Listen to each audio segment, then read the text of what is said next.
بسم اللہ الرحمن الرحیم۔ السلام علیکم میرے دوستو، آج کی اس ویڈیو میں ہم آپ کو حضرت علی رضی اللہ تعالی عنہ کے حوالے سے بتانے والے ہیں کہ اللہ نے شیر کو کیوں پیدا کیا، اللہ نے کیوں دوسرے جانوروں پر شیر کو مسلط کیا، اور انسانوں کے دلوں میں شیر کا ڈر کیوں پیدا کیا، اور شیر کا گوشت کھانا اسلام نے حرام کیوں کر دیا۔ اس کے ساتھ ہی ہم آپ کو یہ بھی بتانے والے ہیں کہ شیر جب دہاڑتا ہے تو اس وقت وہ اللہ سے کیا کہنا چاہتا ہے۔ شیر جنگل کا بادشاہ ہونے کے باوجود بھی کن چیزوں سے ڈرتا ہے، اور اگر کوئی انسان شیر کو خواب میں دیکھ لیتا ہے تو اس کا مطلب کیا نکلتا ہے۔ ان سب باتوں کی جانکاری آج ہم اس ویڈیو میں آپ کو دینے والے ہیں، اس لیے آج کی یہ ویڈیو آپ سبھی کے لیے بہت ہی زیادہ خاص ہے۔ آپ اس ویڈیو کو آخر تک ضرور دیکھیں اور مہربانی کر کے اسے شیئر بھی کر دیں تاکہ اور بھی لوگوں تک یہ ویڈیو پہنچ جائے۔ تو چلیے دوستو شروع کرتے ہیں۔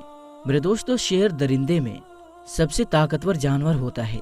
شیر کو جنگل کا بادشاہ اس لیے کہا جاتا ہے کیونکہ اس میں بہادری، دلیری اور حملہ کرنے کی طاقت بہت زیادہ ہوتی ہے۔ اسی وجہ سے اللہ کے پیارے نبی کے چچا جان حضرت حمزہ بن عبد المطلب کو اللہ کا شیر کہا جاتا ہے۔ ماہرین کا کہنا ہے کہ شیر پانی کی ضرورت کو بہت کم محسوس کرتا ہے۔ شیر کی خوبیوں میں سے ایک خوبی یہ بھی ہے کہ وہ دوسرے جانوروں کا شکار کیا ہوا یعنی کسی کا جھوٹا نہیں کھاتا ہے۔ اگر شکار کھاتے وقت شیر کا پیٹ بھر جائے تو باقی کا حصہ وہ وہیں پر چھوڑ دیتا ہے اور پھر دوبارہ شکار پر نہیں جاتا ہے۔ مگر اس کے علاوہ شیر کو بہت زیادہ بھوک لگتی ہے۔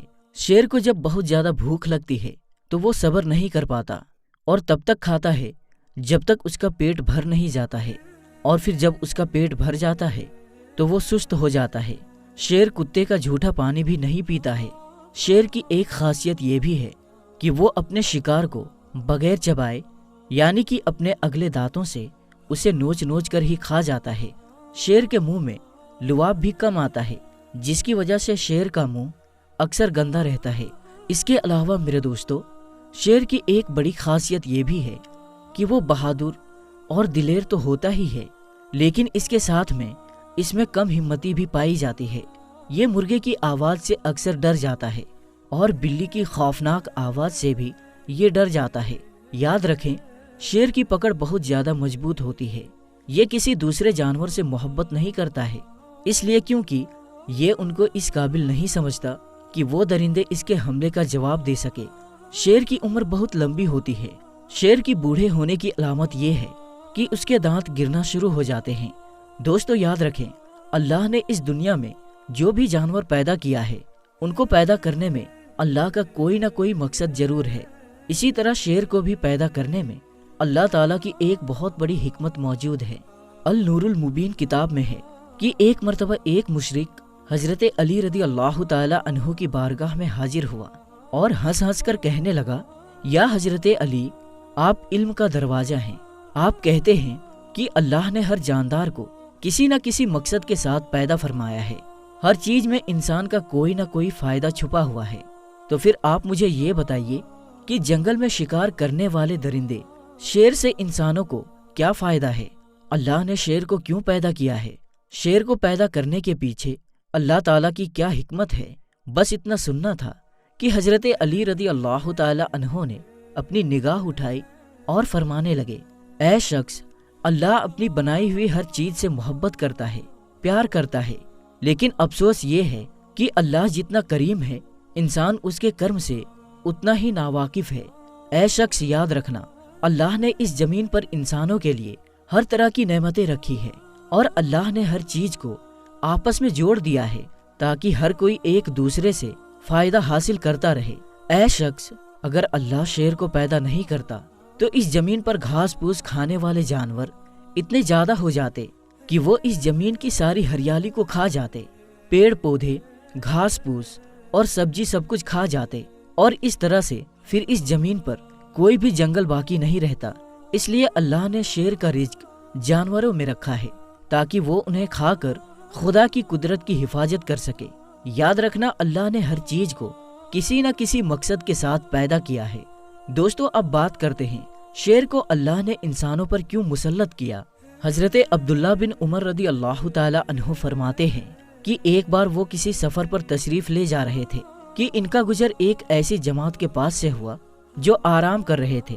ان کو دیکھ کر حضرت عبداللہ بن عمر نے ارشاد فرمایا کہ کیا تمہارے ساتھ کوئی حادثہ پیش آیا ہے؟ تو یہ سن کر انہوں نے کہا کہ ہاں، راستے میں ایک شیر ہے جس نے ہم سب کو بہت ڈرا کر رکھا ہے۔ یہ سن کر حضرت عبداللہ اپنے سواری سے نیچے اترے اور شیر کے پاس جا کر اس کو راستے سے ہٹا دیا۔ پھر آپ نے فرمایا، اے شیر، اللہ کے پیارے نبی نے تیرے بارے میں ٹھیک ہی فرمایا تھا کہ واقعی تمہیں ابن آدم پر غیر اللہ کے ڈرنے کی وجہ سے ان پر مسلط کر دیا۔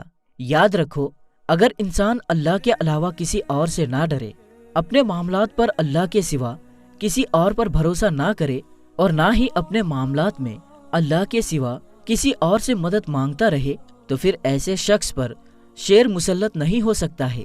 اب آپ کو بتاتے ہیں کہ اسلام میں شیر کا گوشت کھانا حرام کیوں ہے۔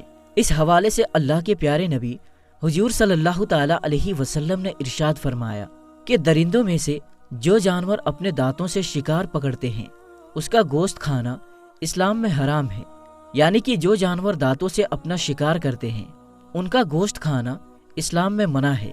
اور آپ کو معلوم ہی ہے کہ شیر اپنے دانتوں سے ہی اپنا شکار پکڑتا ہے، اسی بنا پر شیر کا گوشت کھانا اسلام میں حرام قرار دیا گیا ہے۔ ماہرین کا کہنا ہے کہ اگر شیر کا دہاڑنا مگرمچھ سن لیتا ہے تو اس کا دم گھٹنے لگ جاتا ہے، اور اگر کوئی آدمی شیر کی چمڑی کا ایک چھوٹا سا ٹکڑا اپنے گلے میں پہن لیتا ہے تو اس سے مرگی کی بیماری جو بالغ ہونے سے پہلے ہوئی ہو وہ ٹھیک ہو جاتی ہے، لیکن اگر بالغ ہونے کے بعد یہ بیماری ہوئی ہو تو اس میں یہ کوئی فائدہ نہیں دے گی۔ اور اگر کسی جگہ پر شیر کے بالوں میں آگ لگا دی جائے تو اس کی مہک سے سارے درندے بھاگ جاتے ہیں، اور اگر شیر کی کھال کا ایک چھوٹا سا ٹکڑا بکسے میں رکھ دیا جائے تو پھر بکسے میں رکھے ہوئے کپڑوں میں دیمک وغیرہ لگنے کا خطرہ نہیں رہتا ہے۔ شیر کا گوبر اگر سکھا کر شراب میں کسی کو پلا دی جائے تو شراب پینے والے آدمی کو شراب سے اتنی زیادہ نفرت ہو جائے گی کہ وہ پھر کبھی شراب کی طرف دیکھے گا بھی نہیں۔ اب آپ کو بتاتے ہیں کہ اگر کوئی شخص خواب میں شیر کو دیکھ لیتا ہے تو اس کی تعبیر کیا ہوتی ہے، یعنی کہ خواب میں شیر کو دیکھنے کا کیا مطلب ہوتا ہے۔ دوستو، شیر کبھی انسان کے خواب میں ظالم جانور شکل میں آتا ہے، تو کبھی زبردست بہادر مضبوط قسم کے پکڑ کرنے والا، تو کبھی خطرناک دشمن، تو کبھی حملہ کے شکل میں آتا ہے۔ یاد رکھیں، شیر سارے جانوروں میں ایک خطرناک جانور ہوتا ہے۔ اس کے چنگل سے نہ ہی کوئی دوست محفوظ رہتا ہے اور نہ ہی کوئی دشمن۔ شیر خواب میں اکثر موت کی خبر دیتا ہے، اس لیے کہ یہ لوگوں کو موت کے گھاٹ اتار دیتا ہے۔ اس کے علاوہ کئی بار شیر مریض کو اس کے خیریت کی خبر دیتا ہے۔ اس کے علاوہ اگر کسی انسان نے شیر کو اس حالت میں اپنے خواب میں دیکھا کہ شیر اس کو نہیں دیکھ رہا ہے، صرف وہی شیر کو دیکھ رہا ہے اور وہ شیر کو دیکھ کر وہاں سے بھاگنے کی کوشش کر رہا ہے، تو اس کی تعبیر یہ ہوگی کہ وہ جس چیز سے ڈرا ہوا ہے اس سے اس کو نجات مل جائے گی، یا پھر اس سے علم و حکمت کی دولت نصیب ہوگی۔ اس کے علاوہ اگر کسی نے اپنے خواب میں دیکھا کہ اس نے شیر کے بال کو لیے ہوئے ہیں یا پھر شیر کا گوشت یا اس کی ہڈی کو لیے ہوئے ہیں، تو اس کی تعبیر یہ ہوتی ہے کہ ایسے شخص کو کسی حاکم یا دشمن سے دولت حاصل ہوگی۔ اور اگر کسی نے خواب میں دیکھا کہ وہ شیر پر سوار ہے اور اس سے اس کو خوف بھی محسوس ہو رہا ہے، تو اس کی تعبیر یہ ہوگی تو ایسا شخص کسی پریشانی یا مصیبت میں مبتلا ہوگا۔ لیکن اگر کسی نے خواب میں یہ دیکھا کہ وہ شیر پر سوار تو ہے اور خوف محسوس نہیں کر رہا ہے، تو اس کی تعبیر یہ ہوگی کہ ایسے شخص کو دشمن پر غالب حاصل ہوگا۔ اس کے علاوہ اگر کسی شخص نے اپنے خواب میں یہ دیکھا کہ وہ شیر کے ساتھ میں بغیر کسی ڈر کے، بغیر کسی خوف کے لیٹا ہوا ہے، یعنی کہ سویا ہوا ہے، تو اس کی تعبیر یہ ہوگی کہ ایسا شخص اپنے دشمن سے محفوظ رہے گا۔